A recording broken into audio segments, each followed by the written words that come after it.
Hello दोस्तों, जीरोधा का demat account मेरा नेगेटिव में है एंड एंजल वन का भी नेगेटिव में ही था, लेकिन रिसेंटली मैंने उसका पे करके तो वो जीरो कर दिया है। इसके अलावा फिर चाहे मेरा एमएस स्टॉक का अकाउंट हो, स्टॉक्स कार्ड का हो, आईसीआईसी डायरेक्ट का हो, सेमको का हो, एसबीआई का हो, मोतीलाल ओसवाल का हो, तो ये सारे ही डीमेट अकाउंट आज के टाइम पर नेगेटिव में है। और इतने सारे मैंने डीमेट अकाउंट इसीलिए ओपन किए थे क्योंकि यूट्यूब चैनल पर मैं बताता था कि इसको कैसे यूज करें, इस डीमेट अकाउंट में कैसे ट्रेड करें। कुछ रेफर एंड अर्न के लिए भी अकाउंट ओपन करे थे मैंने। तो ये सारे ही डीमेट अकाउंट अभी नेगेटिव में है। अब इसका मैं क्या करूंगा, मैं क्या सोच रहा हूँ। और अगर आपका भी डीमेट अकाउंट नेगेटिव में है, वैसे आपका है तभी आप इस वीडियो को देख रहे हैं और आपके माइंड में काफी सारे सवाल चल रहे हैं।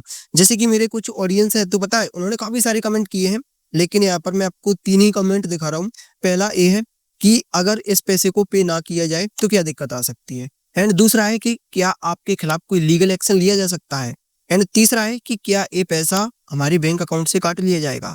और भी काफी सारे सवाल हैं, लेकिन मैं सब कुछ क्लियर करने वाला हूं इस वीडियो में। तो डीमेट अकाउंट के अंदर अगर नेगेटिव बैलेंस होता है तो इसका क्या रीजन है।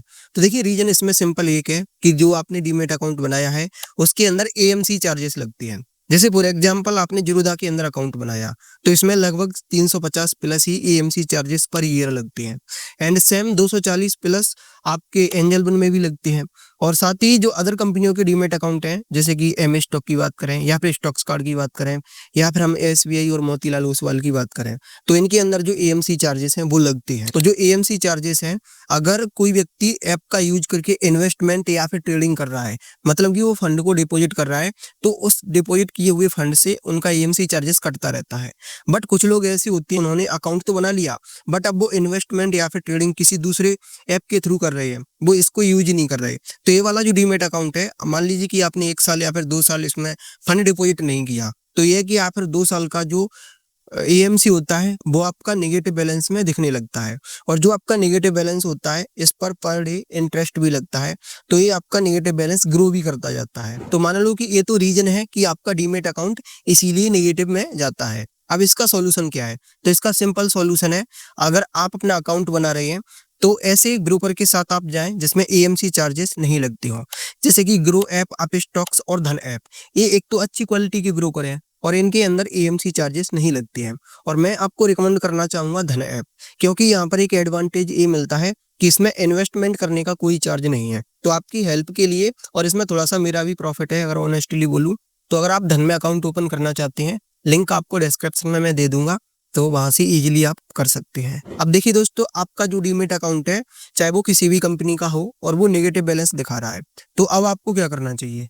तो पहला तो यही है कि अगर आपका 200, 400, 500 है तो आप उस डीमेट अकाउंट का जो नेगेटिव बैलेंस है उसको क्लियर कर दीजिए और डीमेट अकाउंट को क्लोज कर दीजिए, ताकि फ्यूचर के लिए कोई झंझट ना रहे अगर आप उसका यूज नहीं करने वाले हैं तो। और अगर आप ये सोच रहे हैं कि मैं इस अकाउंट को क्लोज कर देता हूँ, नेगेटिव बैलेंस है उसको भी पे नहीं करता हूँ, तो अगर आपके डीमेट अकाउंट में नेगेटिव बैलेंस रहेगा तो आपका डीमेट अकाउंट क्लोज ही नहीं होगा। तो डीमेट अकाउंट क्लोज करने के लिए जरूरी है कि उसका नेगेटिव बैलेंस पे किया जाए। और एक कंडीशन ये हो सकती है कि आपने पहले उस ऐप के थ्रू कुछ इन्वेस्टमेंट भी किया हो, लेकिन 1 साल से उसमें कुछ भी इन्वेस्टमेंट नहीं किया है और अभी जो नेगेटिव बैलेंस दिखा रहा है, लेकिन पोर्टफोलियो में आपका इन्वेस्टमेंट है।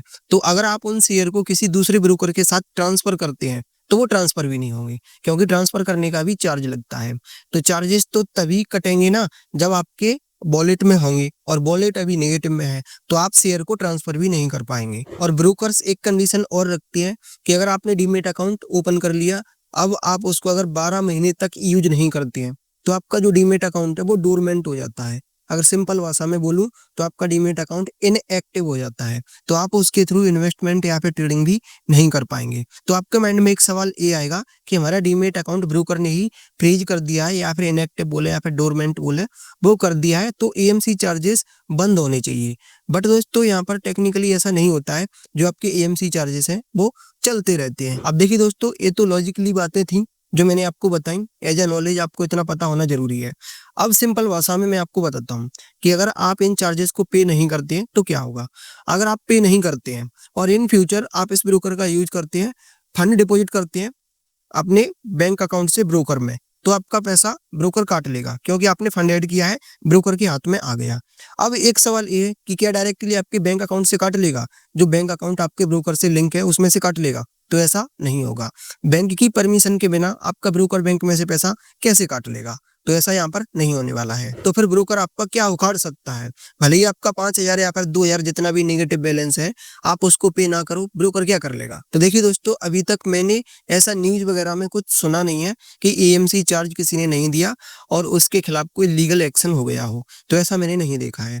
हालांकि यही है, अभी तक मैंने कंपनियों से भी बात करी है, उनसे भी पूछा है, तो उनका कहना ये है कि अभी इस पर कोई स्पेशल ऐसी कार्रवाई किसी के ऊपर नहीं हुई है, बट इन फ्यूचर कंपनी को हक है कि उसका जो नेगेटिव बैलेंस है आप उसको पे करें, ठीक है। और कंपनी आप पर लीगल एक्शन ले भी सकती है, क्योंकि ये कंपनी का हक है, कंपनी का नेगेटिव बैलेंस है। आपको कंपनी ने पहले ही सारी टर्म्स एंड कंडीशन बताई थी और आपने उसमें अपना अकाउंट बनाया था, तो ऐसा कंपनी इन फ्यूचर कर सकती है। हालांकि अभी तक किसी के साथ नहीं किया है या फिर मेरी जानकारी में नहीं है। अगर आपको पता हो तो मुझे भी बता देना।